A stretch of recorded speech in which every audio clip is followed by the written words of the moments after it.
Բարև ձեզ հարգելի հայրենակիցներ, ես Մարատ Հակոբյանն եմ Կիևից։ Այսօր Ուկրաինայի դեմ ռուսական լայնածավալ ագրեսիայի 1118-րդ օրն է։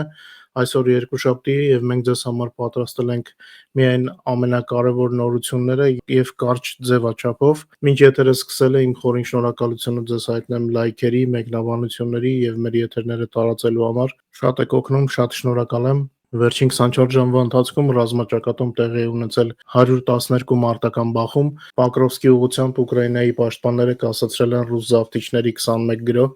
Ուկրաինայի պաշտպանության բանակի հրթիռային զորքերը եւ հրետանին խոցել են անձնակազմի, սպառազինության եւ ռազմական տեխնիկայի կենտրոնացման 6 շրջաններ։ Բրյանսկի մարզում, այս առանձին նշեմ, խոցվել է կադիրովցիների հենակետը։ Լայնածավալ պատերազմի սկզբից 22 թվականի փետրվարից հակառակորդի ընդհանուր մարտական կորուստները կազմել են մոտավորապես 895,450 օկուպանտ, մեկ օրում ավելանալով 1210 օկուպանտով։ Վերջին 24 ժամվա ընթացքում ոչնչացվել է ռուս զավթիչների ավելի քան 250 միավոր ռազմական տեխնիկա եւ սպառազինություն։ Կուրսկի ուղղությամբ անցած 24 ժամվա ընթացքում 14 զինված բախում է եղել։ Ռուսները իրականացրել են 11 ավիաարվածներ, նետել 18 կառավարվող ռումբ եւ իրականացրել 289 հրետանային հարձակում, այդ թվում 12-ը ռեակտիվ հրթիռային համակարգերից։ Մարտերը շարունակվում են, ուկրաինական զորքերի օպերացիան Կուրսկի մարզում շարունակվում է։ Մարտի 17-ի գիշերը Ռուսաստանը հարձակվել է Ուկրաինայի խաղաղ քաղաքների վրա 174 շահեդ տիպի հարձակողական դրոններով։ Ուկրաինայի հակաօդային պաշտպանության ուժերը ոչնչացրել են 160 ռուսական դրոն։ Օկուպանտների հարձակման արդյունքում տարբեր աստիճանի տուժել են Օդեսայի, Խարկովի, Դնեպրոպետրովսկի, Կիրովոգրադի, Սումիի, Չեռնիգովի եւ Կիևի մարզերը։ Ռուսական մշտական հարվածներ են տեղի ունենում նաև ռազմաճակատի եւ սահմանի մոտ գտնվող բնակավայրերին։ Իր հերթին ուկրաինական դրոնները մարտական առաջադրանքներ են իրականացնում Ռուսաստանի արևմտյան եւ հարավային շրջաններում։ Մանրամասներին կարող եք ծանոթանալ մեր Telegram-յան ալիքում։ Իդեպ 3 երբ հաղորդում էի նոր ռուս գերիների մասին Կուրսկի մարզում, ես չավելացրեցի, որ տեսագրությունը կարող եք տեսնել մեր Telegram ալիքում։ Կարծում եմ մեր մշտական դիտողները արդեն գիտեն, որ Telegram ալիքում մենք ավելի մանրամասն ենք անդրադառնում տարբեր իրավիճակների։ Քաղաքական լուրերը սկսեմ Ուկրաինայի արտգործնախարար Սիբիգայի հայտարարություններից, որ Ռուսաստանը դեռ չի տվել իր համաձայնությունը հրադադարի մասով։ Այսօր օրը խոստումնալից է այս թեմայով։ Սպասենք լուրերի եւ տեսնենք, թե վերջը ինչպես են ռուսները փորձելու ֆռռացնել։ Նրանք նորից խոսում են Թրամփի հետ առանձին զրուցելուց, դե հազիվ առիթ է Պուտինին մարդամեջ դուրս գալու համար։ Տեսնենք ինչով կավարտվի այս կրեմլյան ծաղրածությունը։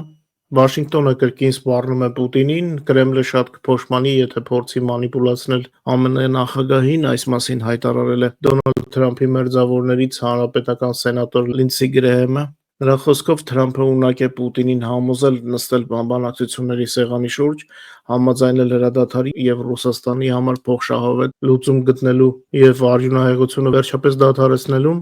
Ըստ Գրեհեմի, եթե Պուտինը փորձի մանիպուլացնել Թրամփին, նա կզղջա դրա համար, զգուշացրել է Գրեհեմը։ Ինձ թվում է այս օրերին նման հայտարարություններ շատ ենք լսելու Մոսկվայի օրեկան մի նոր բան հորինելու ֆոնին, Ամերիկայից արձագանքում են եւ սաստում են։ Վստահ եմ կուզենայիք լսել ինչ են ասում ռազմական փորձագետները։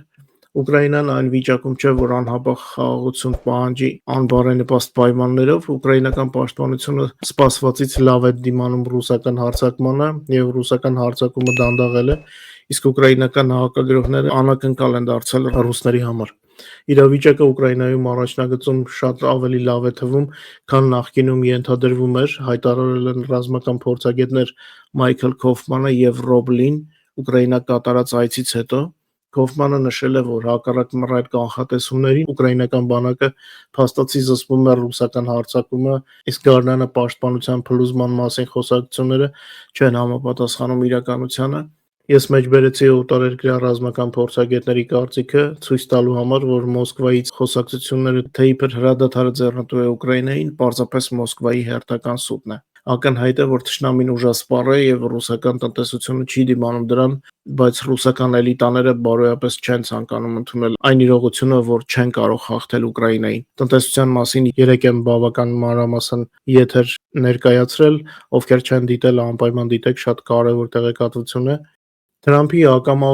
մասին են գրում արևմտյան լրատվականները, օտարերկրյա կամավորների հոսքը մեծացել է Ուկրաինայի զինված ուժեր, Ուկրաինայի մասին Թրամփի հայտարարություններից հետո։ Ուկրաինա ժամանած կամավորների թվում են նախկին ամերիկացի զինվորականներ, ովքեր իրենց ծառայությունն ավարտելուց հետո որոշել են միանալ Ուկրաինայի միջազգային լեգիոնին։ Ամերիկայի նախագահի ոչ միանշանակ քաղաքականություն անսպասելիորեն ձեռնտու էր Ուկրաինային, Սպիտակ տանը նախագահ Վլադիմիր Զելենսկի վրա հարձակումները ազդակ դարձան շատ ամերիկացիների եւ արևմտյան այլ երկրների քաղաքացիների համար, ովքեր որոշեցին անձամբ աջակցել Ուկրաինային դիմակայել Ռուսաստանին։ Այս մասին հայտնում է Kyiv Independent-ը, նշելով ուկրաինական ստորաբաժանումներին միանալու դիմումների կտրուկ աճը։ Ըստ օտարերկրյա զինյալների ընդունող էլիտար ստորաբաժանումներից մեկի հավաքագրողների, Սպիտակ տանը փետրվարյան իրադարձություններից հետո հայտերի թիվը զգալիորեն ավելացել է։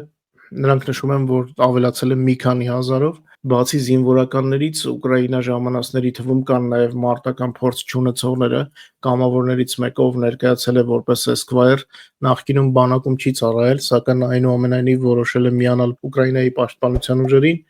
Նա իր որոշումը բացատրել է սեփական երկրում հիասթափության զգացումով եւ այն համոզմամբ, որ Ուկրաինան աջակցության կարիք ունի։ Ուկրաինայի համար խաղաղապահների հետ դաշնակիցների կոալիցիան արդեն ստեղծվել է, ի հայտ են եկել առաջին մանրամասները, այս մասին գրում է Times-ը։ Մեծ Բրիտանիայի կառավարության բարձրաստիճան աղբյուրները ասում են, որ զգալիորեն ավելի շատ երկրներ, քան սկզբնական 3-ը ցանկանում են խաղաղապահներ ուղարկել Ուկրաինա։ Մեծ Բրիտանիան եւ նրա դաշնակիցները առաջ են քաշում Ուկրաինա ավելի քան 10,000 խաղաղապահներ տեղակայելու ծրագիրը հնարավոր հրադադարից հետո ռուսական նոր ագրեսիան կանխելու համար։ Նախաձեռնությունը աջակցություն ստացավ զգալի թվով երկրներից, չնայած Մոսկվայի դիմադրությանը։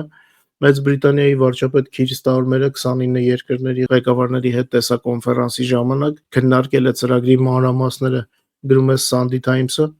Ուժերի հիմնական մասը հավանաբար կտրամադրեն Մեծ Բրիտանիան եւ Ֆրանսիան, նախատեսվում է նաեւ նախկինում Ուկրաինային փոխանցված բրիտանական ռազմանավերը պատրաստել եւ տեղակայել Սև ծովում, հենց որ հրադադարի համաձայնագիրը ստորագրվի։ Դեռ ռուսները հասկանալով, որ մի օր պետք է գա նման հրադադարի օր կամ պատերազմի դադարեցման օր, չեն կարողացել ամբողջությամբ պատրաստել իրենց հասարակությանը, որ փորձեն ինչ-որ կերպ խուսափել պարտության այդ կնիքից իրենց վրա։ Հիմա փորձում են երկարաձգել եւ ինչ-որ միավորներ շահել, տեսա ռուսական մամուլում գրում էին հաղթանակի մասին Կուրսկի մարզում, ինչ հետաքրքիր է, չէ, իրենք հարձակվել էին Ուկրաինան գրավել, բայց հպարտանում են Կուրսկի մարզում հաղթանակով, չնայած ինչ-որ առանձնակի հպարտանալու բան չունեն, այն դիրքերը, որ Ամերիկայի կողմից տեղեկատվություն չտրամադրելու հետևանքով մնացել էին ռիսկային գոտում, ետ են քաշվել եւ հիմա սահմանամերձ գոտում է ուկրաինական բանակը իր օպերացիան շարունակում Կուրսկի մարզում, ինչպես հիշում եք, Կուրսկի մարզի օպերացիան ռուսական զինված ուժը եւ զինամթերքը մաշելու համար էր, ինչը մեծ հաջողությամբ մինչեւ օրս իրականացվում է։ Կադրերը մեր Telegram-ում տեսնում եք, թե ռուսները ինչ են վերածել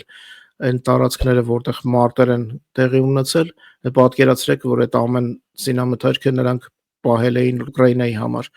Ավելի լավ է մեզ համար, որպեսզի նրանք այդ ամենը վատնեն հենց իրենց տարածքում եւ իրենց նոր պատրաստված գրոհային ստորաբաժանումները ոչնչացվեն հենց Ռուսաստանի տարածքում։ Այսքանով ավարտեմ մեր ոչ երկար եթերը, հուսամ ձեզ դուր է գալիս նման ֆորմատը։ Օրվա ընթացքում ցանկացած տեղեկատվություն մենք կտեղադրենք մեր Telegram-յան ալիքում, հուսամ վաղը